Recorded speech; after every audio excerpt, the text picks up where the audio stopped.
கவலை, கவலை, கவலை. எங்கு திரும்பினாலும் கவலை. கவலை எப்படி வருது? ஆசைகள் அதிகமாகும்போது கவலை வருது. இன்னைக்கு சைக்கிள்ல போயிட்டு இருக்க எனக்கு பைக் வாங்கணும்னு ஆசை வருது. பைக் வாங்கினா இஎம்ஐ போட்டாவது கார் வாங்கிடணும் அப்படின்னு ஆசை வருது. கார் வாங்கினா இங்கேருந்து சென்னைக்கு அவனே ஃப்ளைட்டில் போயிட்டு வரான், நான் ஏன் ஃப்ளைட்டில் போகக்கூடாது அப்படிங்கிற ஆசை வருது. ஸோ ஆசைகள் அதிகமாகும்போது வேலை பளுக்கள் அதிகமாகுது. வேலை அதிகமாகும்போது ஆட்டோமேட்டிக்காக கவலை வந்துடுது. ஸோ கவலைகள் நிறைய இருக்கு. ஆனா கவலையே படக்கூடாது அப்படின்னு சொல்லிட்டு கடவுள் புதிய ஏற்பாட்டு மூலமா நமக்கு சொல்றாரு.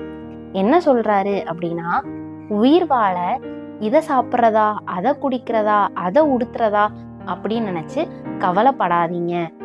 ஏன்னா உணவை விட உயிரும், உடையை விட உடலும் பெருசு. அப்ப நீங்க கவலைப்பட்டு என்ன பிரயோஜனம்? என்னைக்காவது வானத்துல பறக்கிற பறவைகளெல்லாம் பத்தி யோசிச்சிருக்கீங்களா? அது விதைக்கிறதும் கிடையாது, அதை அறுக்கிறதும் கிடையாது.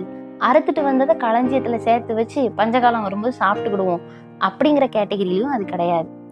ஆனா அதுக்கு தேவையான டெய்லி உணவை கடவுள் கொடுத்துக்கிட்டே இருக்காரு.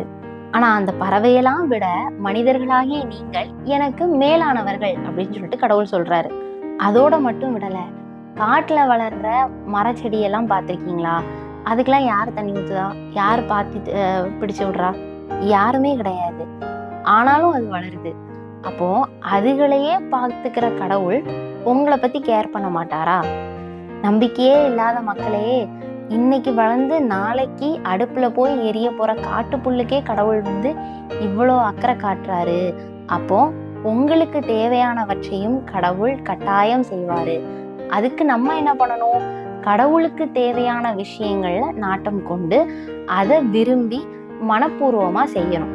அதை செய்யும்போது கடவுள் நம்மளோட பலன்களாகிய உணவு, உடை, குடிநீர் எல்லாவற்றையும் சேர்த்து தருவார் அப்படின்னு சொல்லிட்டு புதிய ஏற்பாட்டு மூலமா கடவுள் நமக்கு தெரியப்படுத்துறாரு. கடைசியா ஒரு சூப்பரான லைனையும் சொல்றாரு.